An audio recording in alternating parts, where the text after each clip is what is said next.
சிரித்தாய் கொஞ்சம் மறைத்தாய் வெட்க கவிதை நீ நீ நீ கொஞ்சம் துடித்தாய்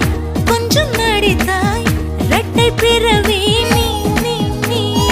அம்மா அம்மம்மா என் தாயோட்டும் பேசாத மௌனத்தை நீயே சொன்னாய் அப்பா அப்பப்பா நான் யாரோடும் பேசாத முத்தத்தை நீயே தந்தாய்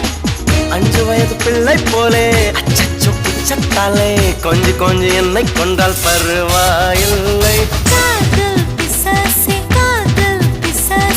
ஏதோ சௌக்கியம் பருவாயில்லை காதல் பிசாசே நானும் அவஸ்தையும் பருவாயில்லை தனிமைகள் பருவாயில்லை தவிப்புகள் பருவாயில்லை கருவனை கொத்தி தந்தால் பருவாயில்லை இருவுகளும்